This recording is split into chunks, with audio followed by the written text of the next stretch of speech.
E as imagens dessa tentativa de golpe rodaram o mundo. Apesar de ter sido fracassado, o país viveu momentos de muita tensão ao longo da quarta-feira. Beatriz Puente, nossa editora de internacional, separou algumas dessas imagens e agora conversa com a gente ao vivo. Foi uma ação, Bia, que durou pouco tempo, digamos assim, em número de horas, mas que foi extremamente impactante. Boa noite para você. Boa noite, Casagrande. Isso mesmo, viu? Vamos fazer aqui uma pequena linha do tempo. Tudo começou na terça-feira com a exoneração do ex-general do Exército, o Juan José Zúñiga. Ele foi demitido por ter se posicionado contra uma possível candidatura do ex-presidente, o Evo Morales, nas eleições do ano que vem. Só que o atual presidente, Luiz Arce, reiterou que o Exército não pode se envolver em política. Por isso, nessa quarta-feira, o Zúñiga pegou ali as Forças Armadas e tentou dar esse golpe. Tanques aí do Exército e militares cercaram o Palácio Presidencial em La Paz. Eles também ocuparam ali a praça onde fica a sede do governo e do parlamento. E olha, a principal imagem, Casagrande, ela mostra um blindado tentando invadir o Palácio Queimado, onde o presidente governa, né? Só que nesse ponto, o presidente ele já tinha ali denunciado a tentativa de golpe e refeito a cúpula militar. Nisso, a população também tomou as ruas da região contra esse golpe e teve também, né, esse encontro ali cara a cara entre o general e o presidente na porta do palácio. O Zúñiga desafiou o Arce, que gritou com ele, né, e reafirmou a sua posição e, olha, literalmente mandou o general embora, Casagrande. Nisso, né, as tropas, agora sob o novo comando, foram se retirando. Logo em seguida, o militar foi preso e deixou o local em um carro de polícia, Casagrande. Realmente, ele saiu preso de lá. A gente observou ao longo da tarde, né, desta quarta-feira, pessoal que estava monitorando tanto os portais de notícias quanto as redes sociais, os vídeos começaram a ser compartilhados ali, veio justamente participações aí de repórteres, enfim, de TVs bolivianas, de canais de notícias bolivianos, trazendo um pouco desse clima, um pouco dessa temperatura extremamente complicada lá na Bolívia. A gente sabe que a Bolívia é um país, uma das repúblicas aí, digamos, mais frágeis, né, da América do Sul, então isso acaba trazendo mais um capítulo para essa democracia boliviana que infelizmente é bastante sensível. A gente vai continuar falando sobre esse assunto, né? Até porque a gente quer trazer aqui alguns detalhes importantes, Bia, porque chefes de Estado do mundo todo, né, acabaram, especialmente da América Latina, acabaram ficando de olho, se posicionando sobre esse assunto, né? Como é que foi a repercussão internacional dessa tentativa de golpe? A gente trouxe agora uma pequena fala ali da Natália Fruê sobre a visão do Brasil quanto a isso, mas a gente sabe que o mundo inteiro está de olho nisso. O que você consegue destacar para a gente? Olha, Casagrande, várias organizações e países se pronunciaram. A Organização dos Estados Americanos condenou energeticamente esse acontecimento. Lá no Chile, o presidente Gabriel Boric também condenou o ocorrido e disse que apoiava o governo boliviano que foi escolhido pelo povo. Na Venezuela, o Nicolás Maduro disse que conversou com o presidente boliviano e também com o ex-presidente Evo Morales. Ele também afirmou que apoiava a democracia na Bolívia. Já que no Brasil, o presidente Lula disse que era um amante da democracia e que tentava contato com o governo boliviano. Vamos acompanhar um trecho da fala do Lula, Casagrande. Eu pedi para o ministro Mauro ligar para a Bolívia, ligar para o presidente, ligar para o embaixador brasileiro, para a gente ter certeza, para a gente poder ter uma posição. Como eu sou um amante da democracia, eu quero que a democracia prevaleça na América Latina. Golpe nunca deu certo. Depois, Casagrande, Honduras, que preside a CELAC agora, a comunidade de estados latino-americanos e caribenhos, disse que fará uma reunião emergencial para tratar desse tema. Essa reunião ela será virtual hoje mesmo, quinta-feira, Casagrande. Vamos ficar de olho, porque com certeza a gente vai ter aí outras declarações em relação a esse assunto. A Bia continua aqui comigo, daqui a pouquinho ela volta para falar, porque a gente vai ampliar essa discussão ainda hoje, né, sobre esse cenário complicado, né, que a Bolívia vive. É uma tentativa de golpe que não foi a primeira. O país, como eu já disse, é uma das repúblicas mais instáveis da América Latina. Vamos conversar sobre esse assunto agora com um especialista em relações internacionais, Felipe Vidal, que conversa com a gente aqui na tela do SBT. Felipe, seja muito bem-vindo ao nosso SBT News. Muito obrigado por ficar acordado com a gente na madrugada para compartilhar um pouco de informação ao vivo para os nossos telespectadores. A minha primeira pergunta para você é em relação a essa fragilidade democrática da Bolívia. A gente tem aí, num cenário de cerca cerca de 80 anos, pelo menos 8 golpes de Estado que foram concretizados, se não me falha a memória, 9 que não foram concretizados, mas a gente tem um número grande de tentativas. O que acontece especificamente com a Bolívia quando o assunto é essa tentativa constante de ruptura democrática? Boa noite para você. Boa noite. Bom, eu que agradeço pelo convite. Bom, essa questão boliviana ela é muito complexa, né? Ela é muito sensível, porque além desses casos que você citou, a gente está falando, na verdade, de um país que, dentro dos seus quase 200 anos, né, de independência, que vão ser completados no ano que vem, já sofreu até hoje, né, havia sofrido 193 tentativas de golpe, entre as bem-sucedidas e as mal-sucedidas. Hoje a gente estaria falando da tentativa de número 194, né? Isso decorre muito do fato da Bolívia ser um país muito heterogêneo, ou seja, a população boliviana ela é constituída por entes muito díspares entre si, por entes muito diferentes entre si. Então, a gente está falando de uma população que não necessariamente ela dialoga da forma mais pacífica a todos os momentos. Os governos eles têm muita dificuldade em contemplar todas essas parcelas da população, né? E especialmente desde que o Evo Morales chegou ao poder com seu grupo partidário, com seu grupo político, ele tem privilegiado muito mais a população que tem aquela origem mais próxima, né, que remete mais aos povos originários, que é de onde ele vem. Aquela população que vem das cidades com maior altitude, aquela população que tem traços mais indígenas, aquela população que, em geral, é a população de classe mais baixa, de classes mais baixas, dentro do país, enquanto que há uma resistência muito grande, né, daqueles grupos que sempre estiveram no poder, que em geral estão concentrados ali nas regiões de mais baixa altitude, que dialogam mais com o exterior, como é o caso da cidade de Santa Cruz de la Sierra, né, que inclusive não é onde aconteceu todo esse imbróglio hoje, mas é a cidade mais importante economicamente falando do país, né, o centro econômico do país. Quero pegar aqui um gancho sobre até declarações que foram dadas, né, pelo general Zúñiga. Ele falou num primeiro momento que estava fazendo esse golpe de Estado para estruturar a democracia, nas falas dele, e depois que ele foi preso, ele mudou a versão. Falou, não é bem isso não. Ele estava acusando, inclusive, o presidente de realmente ser o mandante dessa tentativa de golpe, como uma forma, talvez, de melhorar a popularidade dele, né? E, claro, isso sem nenhum tipo de evidência, sem nenhum tipo de prova, apenas um denuncismo. Qual que é a sua leitura sobre essa mudança de comportamento? É uma questão de desespero realmente ou de fato isso pode ter acontecido nos bastidores da política boliviana? Nesse caso especificamente que aconteceu hoje, ao que tudo indica, o general Zúñiga se demonstrou um tanto quanto oportunista, né? Porque o atual presidente boliviano, Luiz Arce, ele vem passando por uma crise de popularidade, né, recentemente, por causa de questões econômicas, por causa de questões sociais que o país vem passando, como a gente vê em qualquer outro país do mundo, né? Essas fases esses ciclos que vão de melhora e de piora.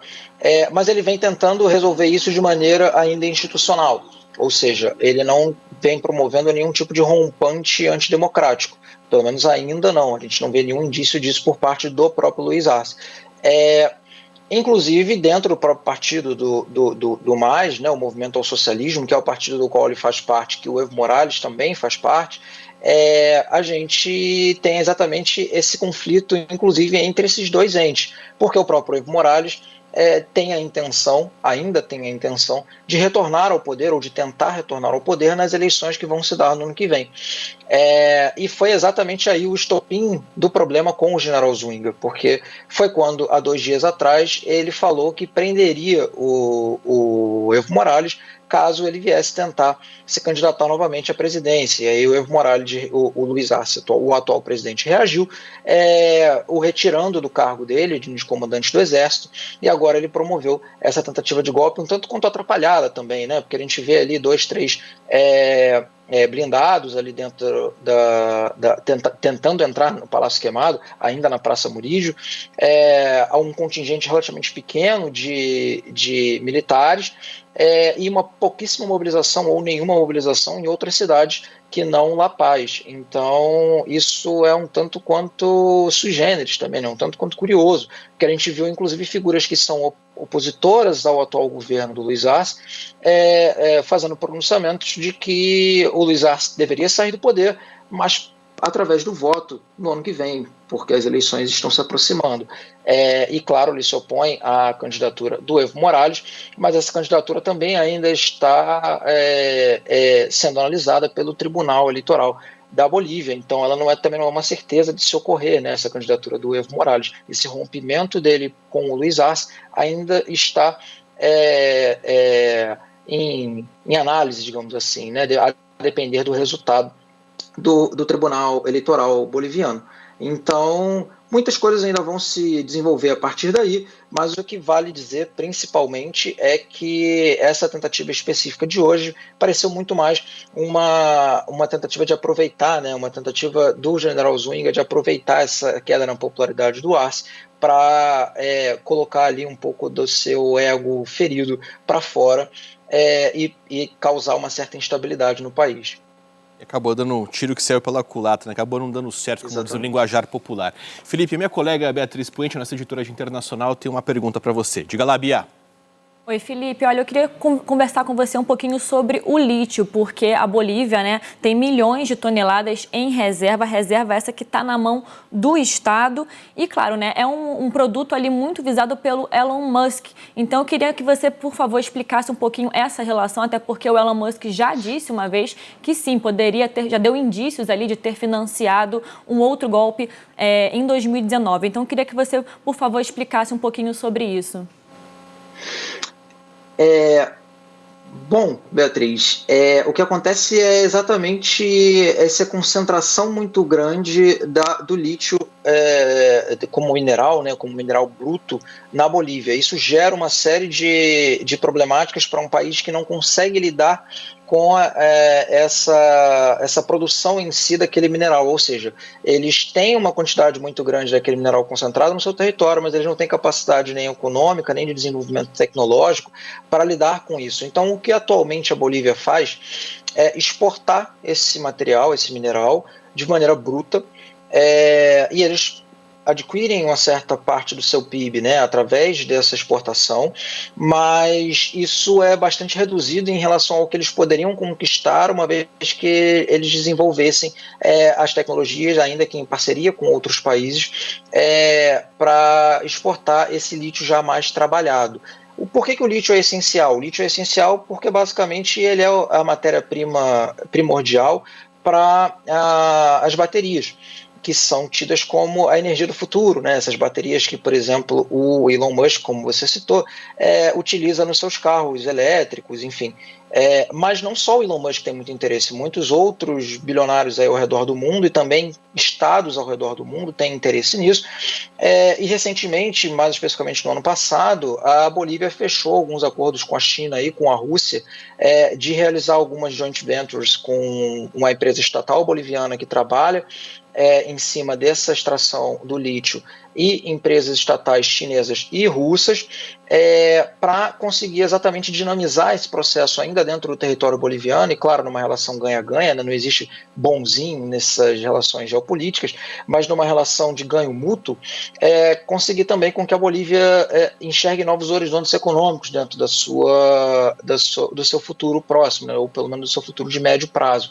Então, isso também afeta diretamente esses bilionários que teriam interesse mais direto de forma pessoal, assim como o próprio governo dos Estados Unidos, que também sensivelmente ficou em silêncio, né, hoje, ao longo desse processo de tentativa de golpe. E a única informação que a gente teve de dentro dos Estados Unidos foi uma informação de bastidores em que eles pediam cautela em relação a isso, o que é muito pouco para o país mais influente da região, né, talvez um dos mais influentes do mundo ainda, né.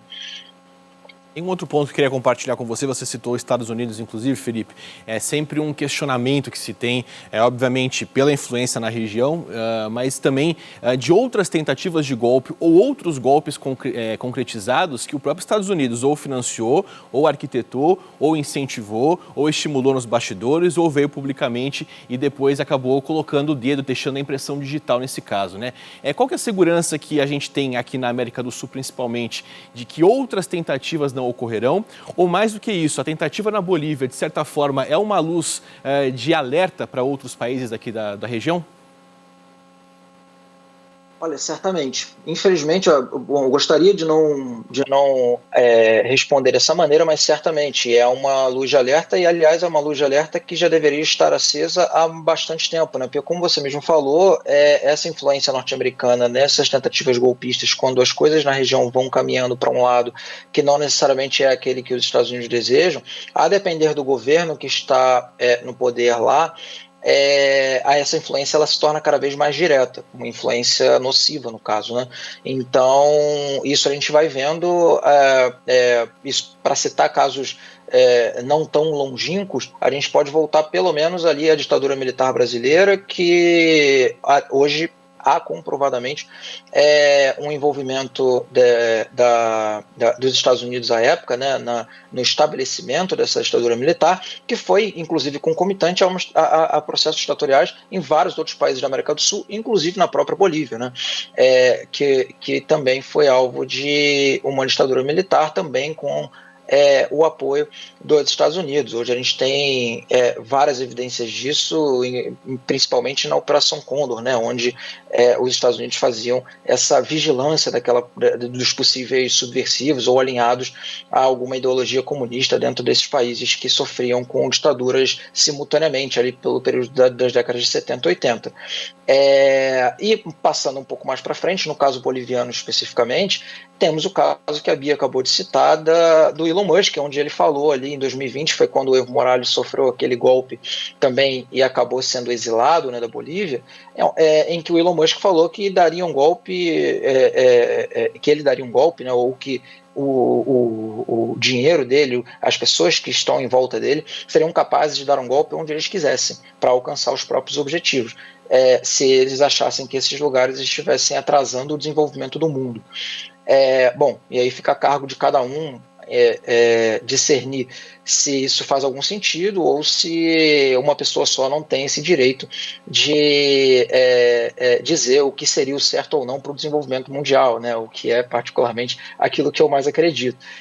O fato é que ele fez esse pronunciamento à época e hoje é o mesmo grupo que segue no poder, sendo ainda atacado, mesmo que à época tenha surtido efeito o golpe, né? O Evo Morales não conseguiu assumir, a Jeanine Áñez ficou no poder por um período ali como interina, e hoje ela está presa, inclusive era uma dos alvos, né, desses pronunciamentos do general Zúñiga, quando ele falava em soltar os presos políticos. A Jeanine Áñez era uma dessas figuras, que ele chama de presos políticos, assim como Luiz Camacho, né, também, que é uma figura que mobiliza muitas pessoas ali dentro da região de Santa Cruz de la Sierra especificamente, né, onde se concentra a maior parte do poderio econômico na Bolívia, como eu falei anteriormente. Então essa complexidade tende a aumentar, ainda que o Luiz Arce, principalmente por essas imagens que a gente viu muito enfáticas, né, dele de frente com o general e ordenando que o general saísse do Palácio Queimado, tenha dado um tanto quanto força para ele seguir no poder até mais do que ele estava até agora, né, como uma figura que ficava sempre ali um pouco como na aba do Evo Morales em termos de popularidade ou em termos de apoio daquelas populações que elegeram o Evo lá atrás, né, o partido do Evo, o grupo político do Evo. Tá certo. Felipe Vidal, muito obrigado, viu, pela participação. Claro que é um assunto que renderia ainda muitos e muitos minutos pela frente, mas já deu para a gente conseguir ter um pouco aí da sua análise e do seu conhecimento para os nossos amigos e amigas que nos acompanham aqui na tela do SBT. Um abraço para você e até a próxima.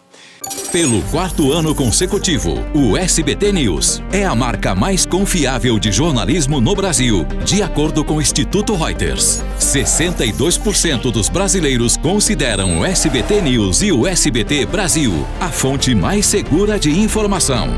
Além das reportagens da TV, com o SBT News você tem acesso a conteúdos exclusivos quando e onde quiser.